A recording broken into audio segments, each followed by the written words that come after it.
আসসালামু আলাইকুম। Welcome to my study economics BD. সুপ্রিয় শিক্ষার্থীরা, আশা করছি তোমরা যে যেখানেই আছো ভালো আছো, সুস্থ আছো। আমি নাজমিন সুলতানা সুমা, প্রভাষক, অর্থনীতি বিভাগ। আজকে আবারও তোমাদের সামনে চলে এসেছি নতুন একটি টপিকস নিয়ে। আজকে আমি আলোচনা করব অর্থনীতি দশম অধ্যায়ের যে ম্যাথগুলো আছে সেগুলো নিয়ে। তো ইতিমধ্যে এই অধ্যায়ের আমি অনেকগুলো ক্লাস করিয়েছি। তো আমাদের যে থিওরিক্যাল যে কোয়েশ্চেনগুলো ছিল সেগুলো মোটামুটি আমাদের শেষ হয়ে গিয়েছে, এবং এখানে শুধু যে দুটো কোয়েশ্চেন বাকি আছে সেটি হচ্ছে কেন্দ্রীয় ব্যাংকের কার্যাবলী এবং বাণিজ্যিক ব্যাংকের কার্যাবলী।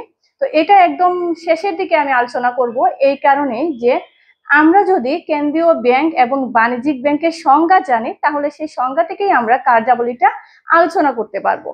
তো আজকে আমি যে মেইন ম্যাথ তোমাদের এই অধ্যায় থেকে আসে সেই ম্যাথ নিয়ে আলোচনা করব।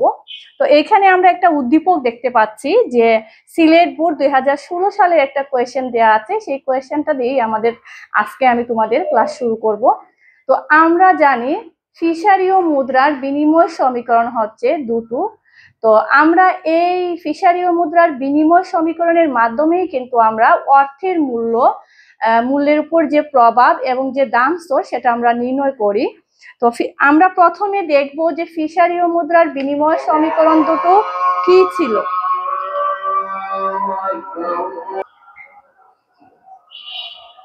এইখানে আমরা অর্থের পরিমাণ তত্ত্বের যে সমীকরণের সাহায্যে ফিশার অর্থের পরিমাণ ও অর্থের মূল্যের মধ্যে সম্পর্ক ব্যাখ্যা করেছিলেন। এই দুটো সমীকরণ আমরা দেখতে পাচ্ছি যে M B equal to PT এবং M B plus M prime B prime equal to PT. Actually এই কোয়েশ্চেনটা বা এই অর্থের পরিমাণ তত্ত্ব এটা মেনলি অনার্স এর পড়াশোনা। তো আমরা এত ডিটেলসে যাব না, শুধুমাত্র আমাদের ম্যাথ করার জন্য আমাদের যতটুকু প্রয়োজন ততটুকুই আমরা পড়বো। তারপরও আমি একটু বলি যে ইয়েল বিশ্ববিদ্যালয়ের ছাত্র পরবর্তীতে অধ্যাপক আরবিন ফিশার 1911 সালে তার বিখ্যাত গ্রন্থ the purchasing power of money গ্রন্থে অর্থের মূল্য ও অর্থের পরিমাণ সম্পর্কে যে বক্তব্য প্রদান করেন তাই পরবর্তীতে অর্থের পরিমাণ তত্ত্ব নামে পরিচিত। তিনি তার অর্থের পরিমাণ তত্ত্বকে সুন্দরভাবে উপস্থাপনা করার জন্য দুটি সমীকরণের ব্যবহার করেন, আর এই দুটো সমীকরণই হচ্ছে M B equal to PT এবং M B plus M prime B prime equal to PT. এটা হচ্ছে তার অর্থের পরিমাণ তত্ত্বের ফিশারের, যেটা আমরা বলি ফিশারীয় সমীকরণ, ফিশারের প্রথম সমীকরণ এবং এটি হচ্ছে দ্বিতীয় সমীকরণ। তো আমাদের এখানে কোয়েশ্চেন আমরা দেখতে পাচ্ছি সিলেট বোর্ড 2016। তো আমরা এই দুটো সমীকরণের সাহায্যে আমরা অর্থের মূল্য এবং দাম স্তর আমরা নির্ণয় করি। তো আমরা এখানে কোন সমীকরণটা আমরা কোন সময় ব্যবহার করব সেটা আমাদের নির্ভর করবে কোয়েশ্চেনের উপর। তো আমরা এই কোয়েশ্চেনে দেখতে পাচ্ছি যে এখানে কি কি দেয়া আছে। এম এর মান দেয়া আছে, বি এর মান দেয়া আছে, এম প্রাইমের মান দেয়া আছে, বি প্রাইমের মান দেয়া আছে এবং টি এর মান দেয়া আছে। যেহেতু এখানে এম প্রাইম এবং বি প্রাইমের মান দেয়া আছে তার মানে এটা দ্বিতীয় সমীকরণের সাহায্যে আমরা অর্থের মূল্যটা নির্ণয় করব। আর যদি এখানে এম প্রাইম এবং বি প্রাইমের মান দেয়া না থাকতো তাহলে আমরা প্রথম সমীকরণ ব্যবহার করে অর্থের মূল্য বা দাম স্তর নির্ণয় করতাম।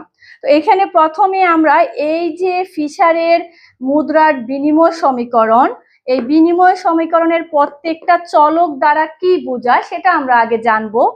এখানে এম ইকুয়াল টু কি বোঝায়? বিহিত মুদ্রার পরিমাণ। এম ইকুয়াল টু আমরা জানি বিহিত মুদ্রার পরিমাণ, বি ইকুয়াল টু বিহিত মুদ্রার প্রচলন গতি। আমরা জানি প্রচলন গতিটা কি, একটি নির্দিষ্ট পরিমাণ অর্থ যতবার হাত বদল হয় সেটি হচ্ছে অর্থের প্রচলন গতি। তো এখানে এম সমান বিহিত মুদ্রার পরিমাণ, বি সমান বিহিত মুদ্রার প্রচলন গতি, এম প্রাইম সমান ব্যাংক মুদ্রার পরিমাণ এবং বি প্রাইম সমান ব্যাংক মুদ্রার প্রচলন গতি এবং টি সমান লেনদেনযোগ্য দ্রব্য সেবার পরিমাণ। অর্থাৎ আমরা কি পরিমাণ দ্রব্য সেবা লেনদেন করব সেটার পরিমাণ কি দ্বারা বোঝায়? টি দ্বারা বোঝায়। লেনদেনযোগ্য লেনদেনযোগ্য দ্রব্য ও সেবার পরিমাণ। এই হচ্ছে আমাদের ফিশারের মুদ্রার বিনিময় সমীকরণের যে সূত্র আছে, এই সূত্রতে যে চলকগুলো আছে সেটা দ্বারা কোন চলক দ্বারা আমরা কি বুঝি। আমি এখানে আবারও বলছি যে আমরা যখন আমাদের কোন সময় কোন সমীকরণ বসবে বা যেটাকে আমরা সূত্র বলি, কোন সময় কোন সূত্র বসবে সেটা নির্ভর করবে আমার কোয়েশ্চেনের উপর। যদি কোয়েশ্চেনে এম প্রাইম এবং বি প্রাইমের মান দেয়া থাকে তাহলে দ্বিতীয় সমীকরণ বসবে, আর যদি এখানে এম প্রাইম এবং বি প্রাইমের মান দেয়া না থাকে তাহলে প্রথম সমীকরণ বসবে। তো এখন আমরা যেহেতু প্রত্যেকটা চলক দ্বারা কোন চলক দ্বারা কি বোঝায় সেটি আমরা জানতে পেরেছি যে এম ইকুয়াল টু বিহিত মুদ্রার পরিমাণ, বি ইকুয়াল টু বিহিত মুদ্রার প্রচলন গতি, M prime equal to bank মুদ্রার পরিমাণ, B prime equal to bank মুদ্রার প্রচলন গতি এবং টি ইকুয়াল টু লেনদেনযোগ্য দ্রব্য ও সেবার পরিমাণ। এখন আমরা দেখব কিভাবে আমরা অর্থের মূল্য বা দাম স্তর আমরা কিভাবে নির্ণয় করি। এখানে আমাদের প্রথমে যে 3 মার্কসের কোয়েশ্চেনটি দেয়া আছে সেটা হচ্ছে দাম স্তর কত বা দাম স্তর নির্ণয় করো। তো এই দেখো আমরা এখানে যে যেহেতু এখানে 4টা জিনিসই দেয়া আছে, এম প্রাইম ও এম বি প্রাইমের মানও দেয়া আছে, তাইলে সেই ক্ষেত্রে আমরা ফিশারের মুদ্রার বিনিময় সমীকরণের দ্বিতীয় সূত্রটা ব্যবহার করে আমরা দাম স্তর নির্ণয় করতে পারি। সেই ক্ষেত্রে আমাদের আগে কি করতে হবে, আমরা সবাই জানি আমরা যে কোনো কোয়েশ্চেনকে যত সুন্দরভাবে আমরা গুছিয়ে লিখবো আমরা তত সুন্দরভাবে বা তত ভালো মার্কসে আমরা পাবো। তো প্রথমে আমরা দেওয়া আছে দিয়ে সবগুলোর মান আমরা লিখবো। যেহেতু আমার বোর্ডে কোয়েশ্চেন লেখা আছে আমি এটা পুনরায় লিখলাম না, তোমাদেরকে প্রথমে যে কাজটি করতে হবে দেওয়া আছে দিয়ে আমরা প্রথমে সবগুলা মান বসাবো, তারপর আমরা লিখবো আমরা জানি ফিশারের মুদ্রার বিনিময় সমীকরণ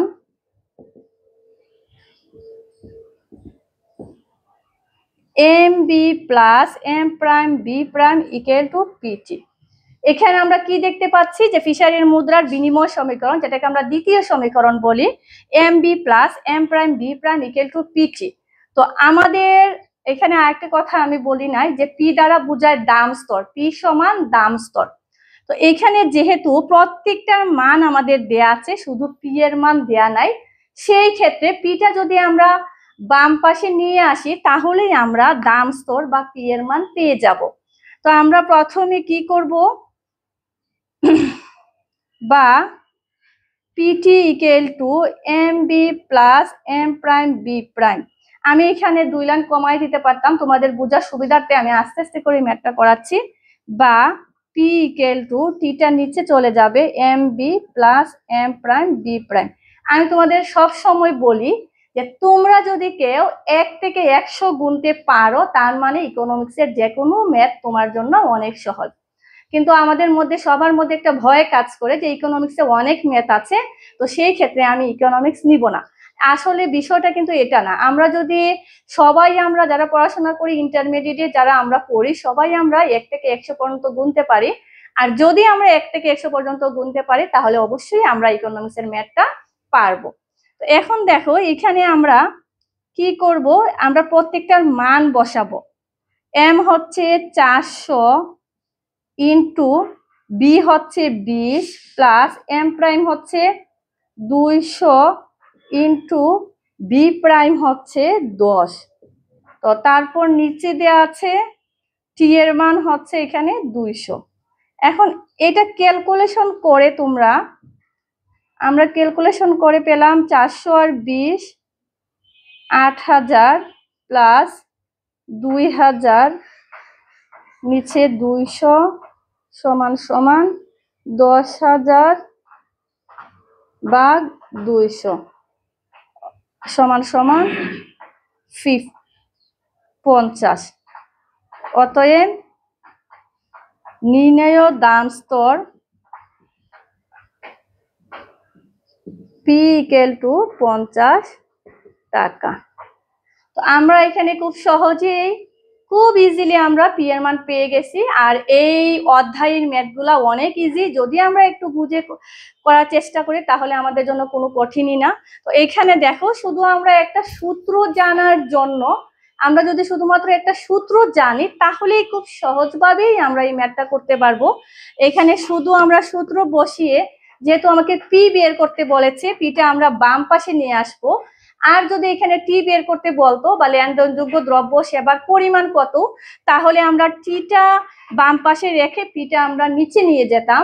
যদিও তোমাদের ম্যাক্সিমাম সময় 95% টাইম তোমাদের শুধু পি বের করার কথাই বলে বা দাম স্তর বের করার কথা বলে।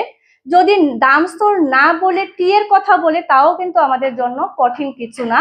যেটা বের করতে বলবে সেই যে চলকটা আমরা বাম পাশে নিয়ে আসলে অন্য মানগুলো যদি আমরা ডান পাশে রাখি এবং যেভাবে সূত্র আছে সেভাবে আমরা ক্যালকুলেশন করি, ইনশাল্লাহ আমাদের জন্য সেটা সহজই মনে হবে। এরপর এখানে গ নাম্বারে দেয়া আছে, অর্থাৎ 4 মার্কসের যে কোয়েশ্চেন দেয়া আছে, বিহিত মুদ্রার পরিমাণ দ্বিগুণ করা হলে অর্থের মূল্যের উপর কিরূপ প্রভাব পড়ে। বিহিত মুদ্রার পরিমাণ, তাইলে এখানে বিহিত মুদ্রা কোনটা আমার বলতো? এখানে আমরা দেখতে পাচ্ছি বিহিত মুদ্রার পরিমাণ যদি দ্বিগুণ করা হয় তাহলে অর্থের মূল্যের উপর কিরূপ প্রভাব পড়ে। আমরা জানি এম সমান বিহিত মুদ্রা, বিহিত মুদ্রার পরিমাণ এম। তো বিহিত মুদ্রার পরিমাণকে যদি আমরা এম দ্বারা বুঝাই, তাহলে বিহিত মুদ্রার পরিমাণ দ্বিগুণ করা মানে কি, যে এম এর মানকে দ্বিগুণ করা। এম এর মান এখানে 400 আছে, এখানে যদি আমরা দ্বিগুণ করি তাহলে হয়ে যাবে 800। আমরা 800 করে তারপর ম্যাথটা করতে হবে। তো আরেকটা কথা আমরা সবাই জানি যে আমরা যদি কোনো কোয়েশ্চেনে প্রভাব আসা মানে, ইতিমধ্যে এই কথাটা আমাদের মুখস্থ হয়ে যাওয়ার কথা, যে কোনো কিছুতে প্রভাব আসা মানে আমার আগেরটাও লাগবে পরেরটাও লাগবে। অর্থাৎ আমি যদি আগের অবস্থান সম্পর্কে অবগত নাই থাকি তাহলে পরবর্তীতে মান চেঞ্জ হওয়ার পরে কি প্রভাব পড়েছে সেটা আমি জানবো না। তো সেই ক্ষেত্রে আমরা প্রথমে যেটা করতে হবে, এখানে বলছে অর্থের মূল্যের উপর প্রভাব, অর্থের মূল্যের উপর।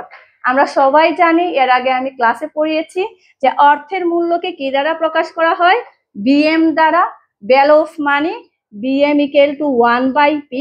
এখন যদি আমরা বিএম ইকুয়াল টু 1/p হয়, তাহলে পি এর যে মানটা বসেছে বা পি এর যে মানটা বের হয়েছে সেটা শুধু আমরা এখানে বসিয়ে দিলে অর্থের মূল্য পেয়ে যাব। তো সেই ক্ষেত্রে যদি আমরা বিহিত মুদ্রার পরিমাণ দ্বিগুণ হওয়ার পরে অর্থের মূল্যের উপর কিরূপ প্রভাব পড়েছে সেটা যদি আমরা বের করতে চাই, তাহলে আমাকে আগে যে মানগুলো দেয়া আছে সেই মান দিয়ে আমার যে আনসারটা বের হয়েছিল যে পি ইকুয়াল টু 50 টাকা, সেই 50 টাকাকে আমি যে এই মান অনুযায়ী আমি আগে বিএম বের করব, তারপরে আমি আবার এম এর পরিমাণ দ্বিগুণ করে আবার পি এর মান বের করব এবং আবার বিএম বের করব। বিএম মানে হচ্ছে অর্থের মূল্য। তখনই আমি বুঝতে পারবো যে বিহিত মুদ্রার পরিমাণ দ্বিগুণ করা হলে অর্থের মূল্যের উপর কিরূপ প্রভাব পড়ে। তো আজকে এই পর্যন্তই, অর্থাৎ আমরা 3 মার্কের কোয়েশ্চেনটা আজকে এই ক্লাসের মাধ্যমে আমরা শিখতে পারলাম। তো পরবর্তীতে আমি অনেকগুলো ম্যাথ প্র্যাকটিস করাবো।